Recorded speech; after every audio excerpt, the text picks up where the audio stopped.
friends, and I am here once again with my beautiful wife, Katrina. Hey, everybody. So listen, we are coming to you with our first little installment, where we want to talk to you about the topic of marriage. What happens after we get married? What happens? That is the question. It's like, what happens to the love after we get married? What happens to the fun after we get married? What happens to the sex after we get married? Right. What happens to the respect after we get married? The That's romance, all of these things, it just seems like it changes after we say I do. After we have the grand ceremony, spend all the money, invite, friends and family to witness, this union that God has ordained, that God has created. But what happens to it after we say I do? That's the question. What happens? That's a really good question, because a lot happens after the marriage.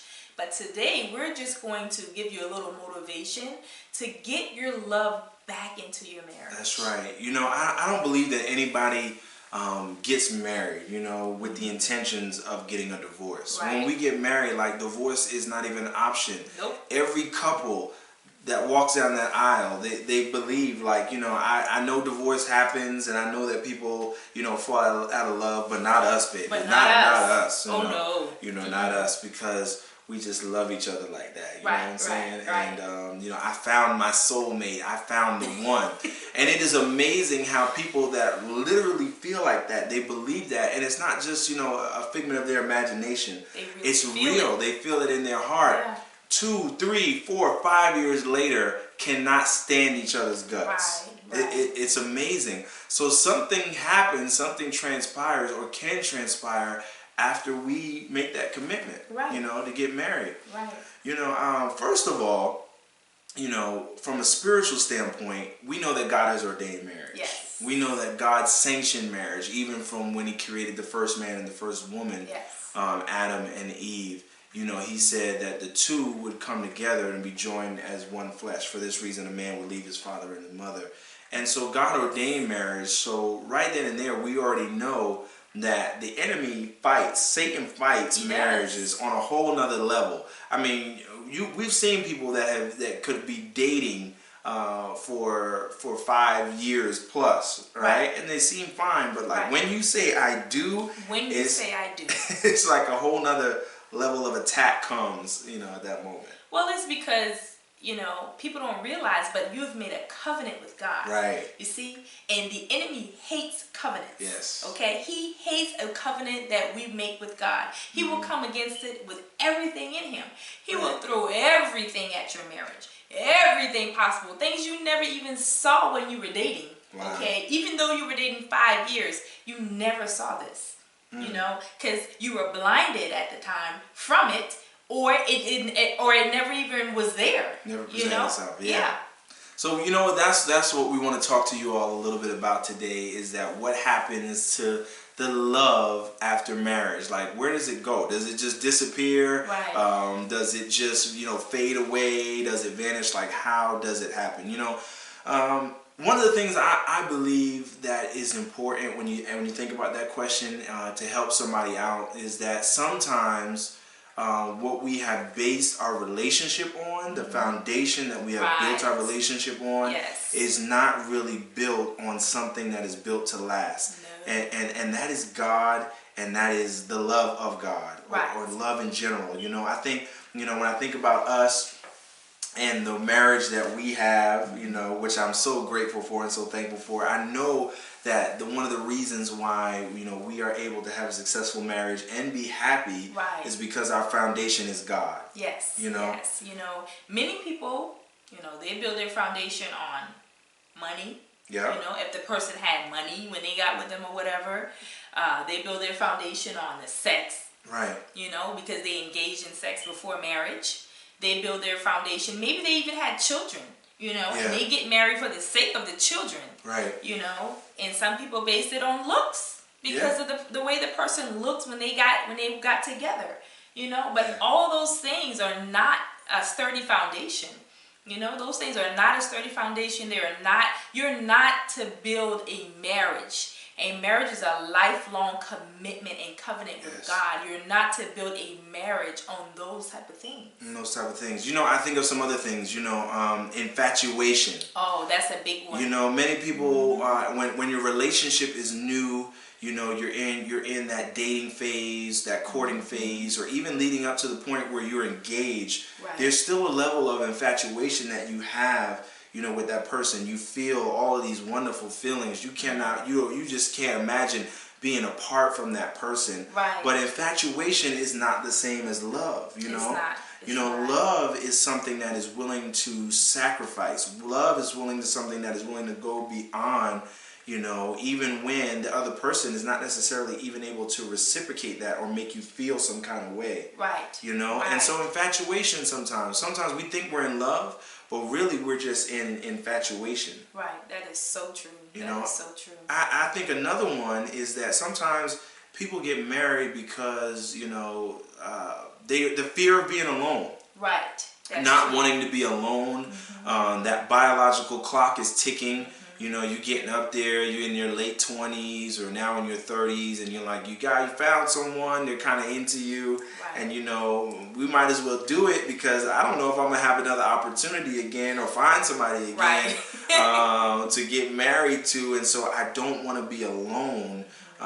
You know, that person brings a certain level of comfort to me of not being alone or not looking like I can't find nobody. What's wrong with me? And all of those things are not foundational reasons for getting married. Because like you said, if that's your foundation, that's not something that is built to last or built to stand. It's not. You know, another good one is people send a false representation of themselves. Oh, wow. And let me elaborate on that. What I mean is, have you ever gone to an interview? Wow. Okay? And you show up on time, or sometimes you show up early for your interview, okay? You put on your best interview outfit, you put your smile on, you have your hair, everything is in the right place. Yeah. You go into the interview, you answer all the questions perfectly, okay? All the questions that they ask you, and then you get the job, okay? Once you get the job, you show up late for work. Oh. Okay? You're late for work. Okay. You come in, your hair's messy, you don't care how you look, okay? So you're not not putting the best representation of yourself forward at this point. Your boss is getting on your nerve. You're not respectful to authority anymore. Your co-workers are getting on your nerves, okay? Yeah. So then what do we start doing? So what you're saying is that the real you comes out after you get the desired result. After you get the job, after you get the desired results, after you get the person who you were pursuing in a relationship. Wow. Okay? And then what do they start doing? They start putting in applications other places because they're unhappy in their current job that they did their best to get. Okay, you did your best to get the job, but you're unhappy, so you start putting in applications other places. Okay, and the process starts all over again. But we have to ask ourselves, what happened in that prior job? What happened in that prior relationship? Yeah. Okay? Yeah. Was it something that I contributed to? A lot of us don't look within ourselves to see what was it that caused this to happen.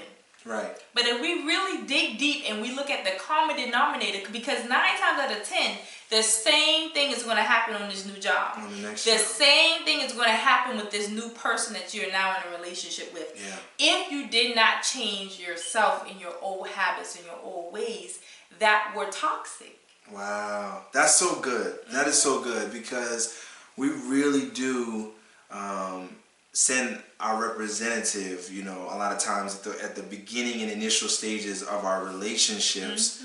And then once we get the desired result, which is the marriage and the commitment, then the real us comes out. And then all of a sudden, you know, I feel more comfortable to show you my anger when you disappoint me. Oh, wow. You know? That's a big one. I feel more comfortable now to, you know, let some of my bad habits come out. I might be bad with money, or I might be, you know, I might not respect your feelings, and now I can let down, and really the real you starts to come out a little bit. And that's so true. And so what happens is, you know, I think a key for that is we must realize in our relationships that the same thing that it took for us to win the heart of our spouse, come on now, of our significant other, we have to continue to do it in order to keep them. In order to keep them.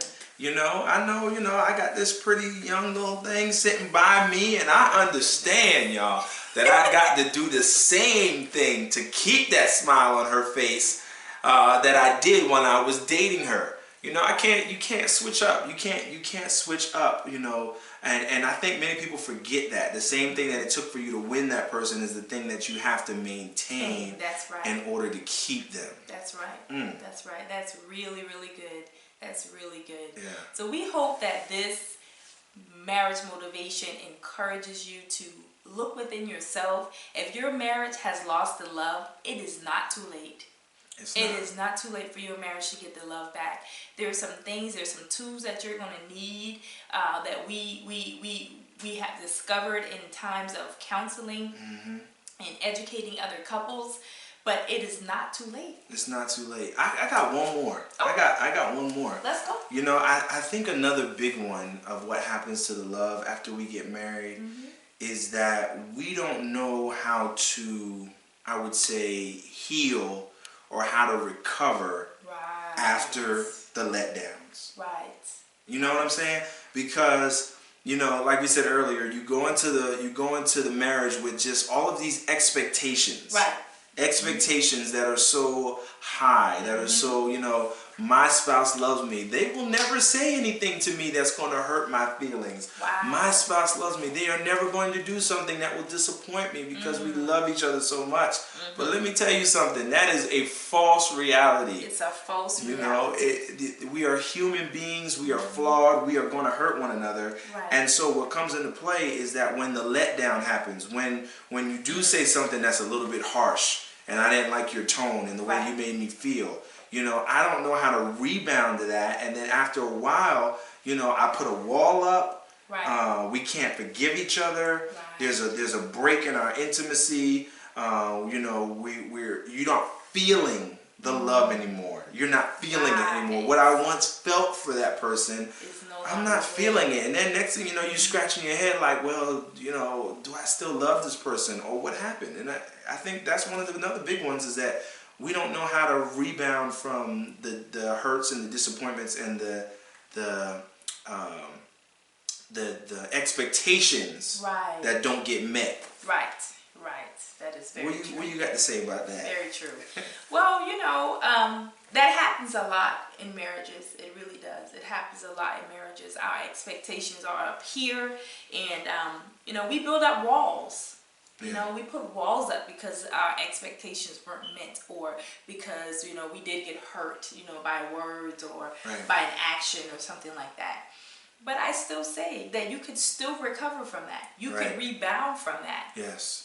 You just have to have the education and the tools to do so. Right. But you can rebound from that. You know, your marriage you may not be feeling the love right now in your marriage, but you can rebound from that. Yes, you can. That's what I would say to that. All right. Yeah. Well, hey, thank y'all for spending this time with us on today and allowing us to encourage you. We know that this little time and ministry was for somebody out there. Yes. Somebody needed this word today for yes. your marriage, to let you know that you can make it, that you can survive. You can. We're going to be back with you continuing this series, and we hope that you join us again, because there's so much more to talk about. What happens to the love? That's what we dealt with today. Right. But what happens to the fun after marriage? What happens to the fun? All right. What happens to the sex after marriage? What happens to the sex after marriage? We might have to cover that one next. We can do that. Hallelujah. Amen. But you know, we just gonna have fun with it. We want to just encourage you out there, and just to know that together we can. We want you to experience marriage God's way. See y'all next time. All right.